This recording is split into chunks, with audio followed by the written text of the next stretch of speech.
Okay. इससे पहले हमने जितनी वीडियोस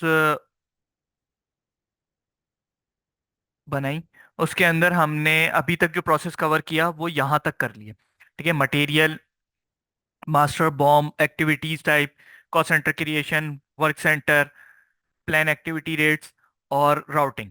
अब जो है वो हम कॉस्ट, इस वीडियो के अंदर हम कॉस्ट एस्टिमेट एग्जीक्यूट करने जा रहे हैं।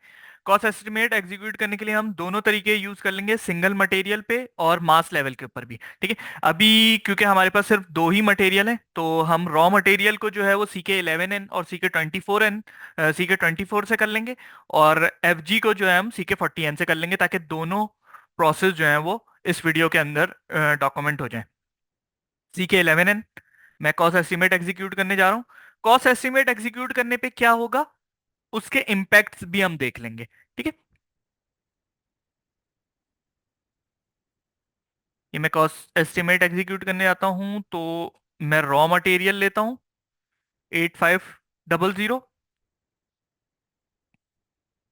और मैं दूसरी स्क्रीन पे जो है वो MM03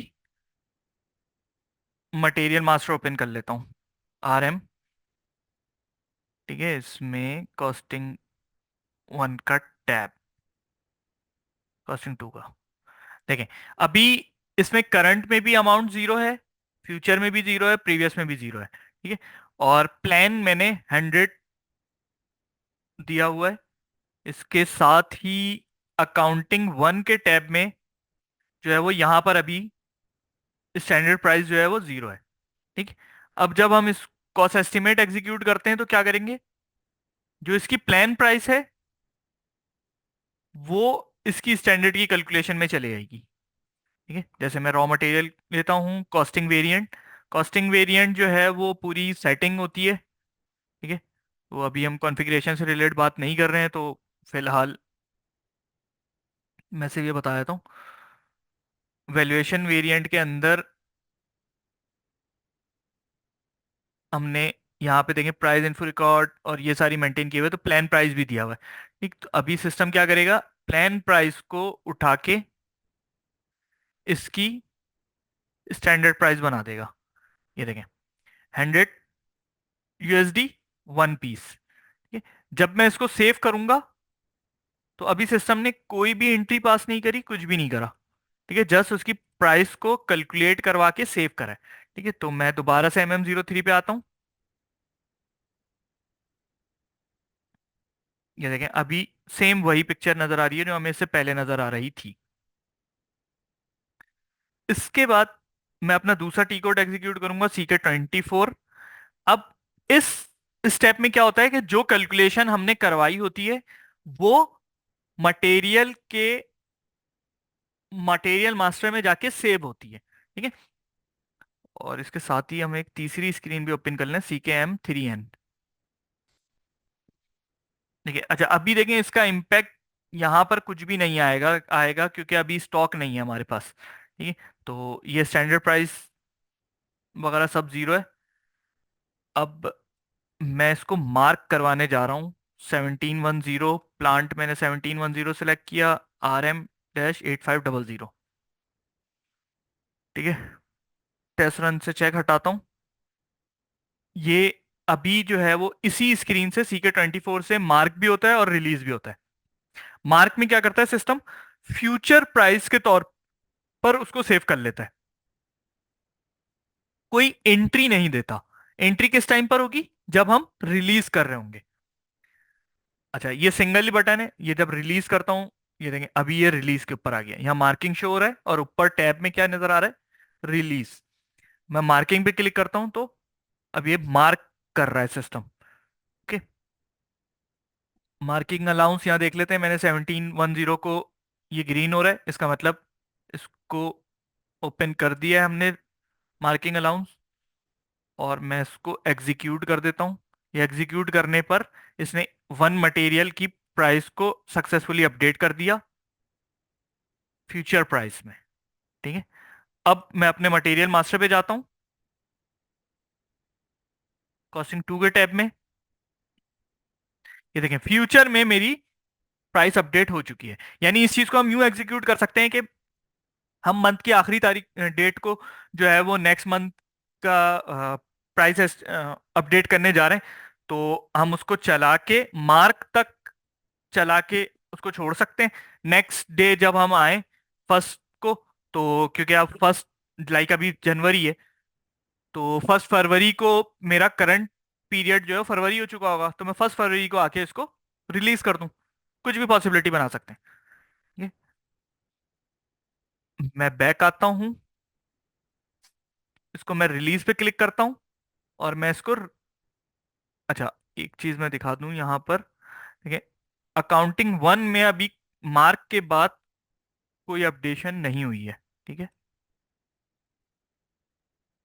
अब मैं इसको रिलीज कर देता हूँ। रिलीज के टाइम पे देखें, इसने एक प्राइस चेंज का डॉक्यूमेंट पोस्ट किया है। ठीक है, सबसे पहले मटेरियल मास्टर में आते हैं। मटेरियल मास्टर में अकाउंटिंग वन के टैब में ये देखें, इसने स्टैंडर्ड प्राइस यहाँ पर अपडेट कर दी।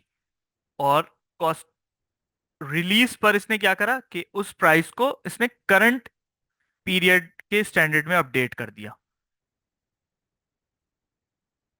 CKM3N की स्क्रीन के ऊपर अभी इम्पैक्ट यहां पर क्यों नहीं होगा, क्योंकि कोई क्वांटिटी मौजूद नहीं है हमारे पास। ओके, और स्टैंडर्ड प्राइस में यहां पर अपडेट क्या हुआ, 100 स्टैंडर्ड प्राइस हमारे पास अपडेट हो गया है। अच्छा, इसको अगर मैं ये कहूं कि इसके टाइम पे एंट्री क्या देता है, ठीक है, इसकी एंट्री में वैसे बता देता हूँ। डॉक्यूमेंट पर इसने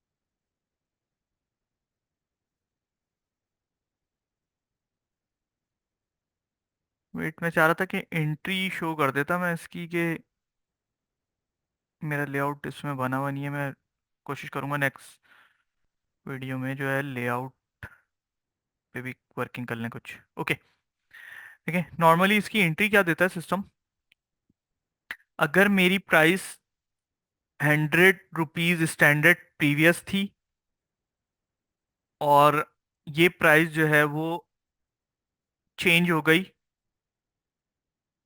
नेक्स्ट पीरियड में, स्टैंडर्ड चेंज हो गया हमारा 110, और मेरे पास अगर 10 क्वांटिटी है, ओके, तो इंक्रीज हुई है प्राइस, तो रॉ मटेरियल या जो भी मटेरियल होगा वो डेबिट हो जाएगा। 10 × 10 100, और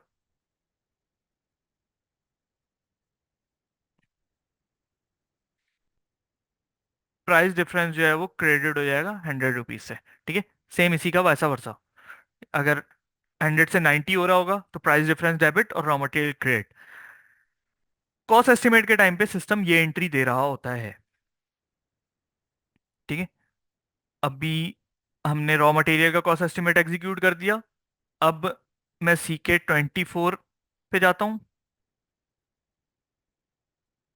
CK40N पे, और मैं यहां से FG का कॉस्ट एस्टिमेट एग्जीक्यूट करूंगा। ठीक है, तो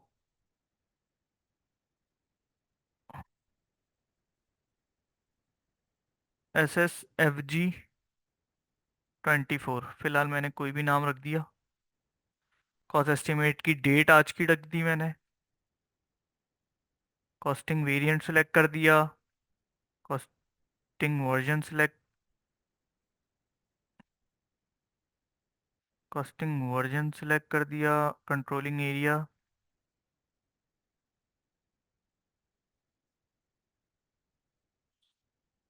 कंपनी कोड सेलेक्ट कर दिया, और यहाँ डेट्स वही आ गई सारी, और मैंने इसको सेव कर दिया।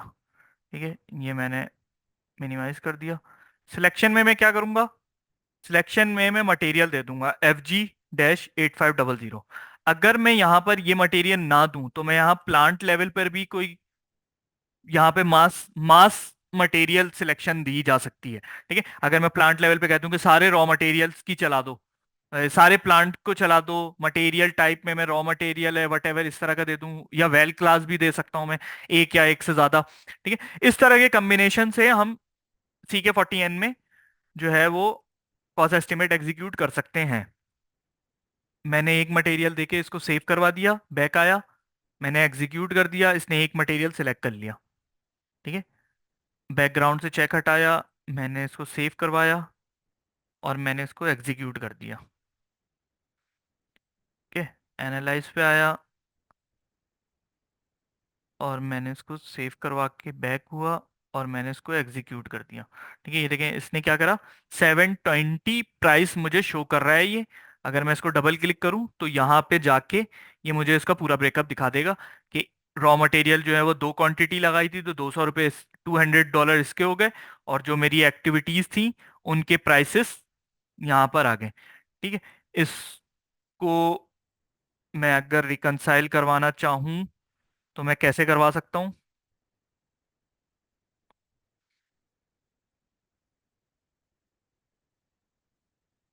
ठीक है, ये तो मेरे पास आ गई मटेरियल मास्टर से। ठीक है, मैं शो कर देता हूँ material master, MM03, RM, costing 2। ये देखें 100, वन क्वांटिटी का है तो दो क्वांटिटी के 200। ओके, ये ओके हो गया। उसके बाद मैं KP 26 में आता हूँ। एक्टिविटी की प्राइसेस सिस्टम जो है वो KP 26 से उठा के लेकर आ रहा है। इसको पढ़ने का तरीका मैं यहाँ बता दूं। ये देखें SSPRD 3 ये मेरा कॉस्ट सेंटर है, SSW3 WC3 ये मेरा वर्क सेंटर है, और ये सेटअप मशीन लेबर मेरी एक्टिविटीज हैं। ठीक है, तो यहाँ मैं PRD 3 के ऊपर इसको एग्जीक्यूट करता हूँ। रेट में लेबर मशीन सेटअप के उठा रहा हूँ,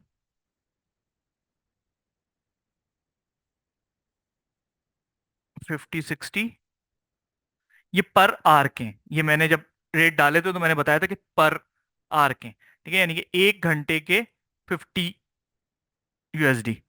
ओके, अच्छा, सेम इसी तरह यहाँ पर जो है वो इसकी अलाइनमेंट चेंज है, तो लेबर को मैं सबसे नीचे कर देता हूँ, मशीन को सेंटर में कर देता हूँ।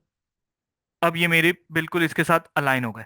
ठीक है, यानी कि setup setup, machine machine, labour labour. Okay, 1 घंटे के रेट ये हैं, तो 2 घंटे के रेट ये जो होंगे वो ये होंगे, 140 140, दिस माइनस दिस। ओके, 180 200 इस तरीके से सिस्टम जो है वो क्या कर रहा है, मेरी FG की कॉस्ट एस्टिमेट के टाइम पर रेट कैलकुलेट कर रहा है। ठीक है, मैं बैक आता हूं और मैं इसको क्या करता हूँ, यहां तक का जो स्टेप था CK 11N का था। ठीक है, तो इसने कोई भी मटेरियल मास्टर में कोई भी अपडेशन नहीं करी होगी, जो हमने उस वक्त देख लिया MM03, FG अकाउंटिंग 1 का टैब ओपन हो गया, कॉस्टिंग 2 में आता हूँ। देखें अभी तक कोई भी अपडेशन नहीं करी है यहाँ पे।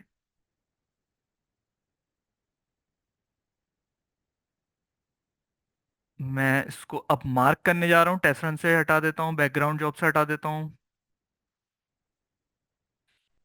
इसको मैंने मार्क कर दिया। मार्क करने के बाद मैंने इसको मार्क पर वो फ्यूचर में अपडेट कर देता है, जैसा कि हमने रॉ मटेरियल में देखा था।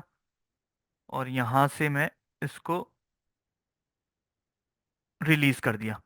अगर मैं इसके डॉक्यूमेंट को जाके देखूं, अकाउंटिंग डॉक्यूमेंट को देखूं,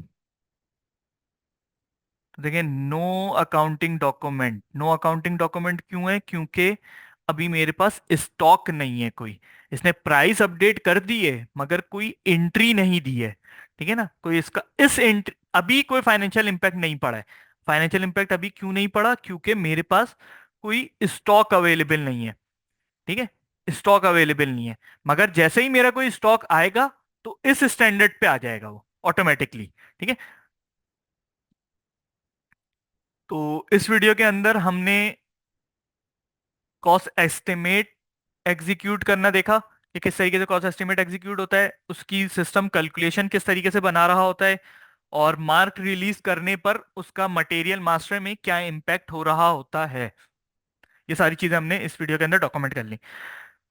नेक्स्ट वीडियो में हम इनिशियल स्टॉक इन कर रहे होंगे रॉ मटेरियल का, और आगे के प्रोसेस एग्जीक्यूट कर रहे होंगे।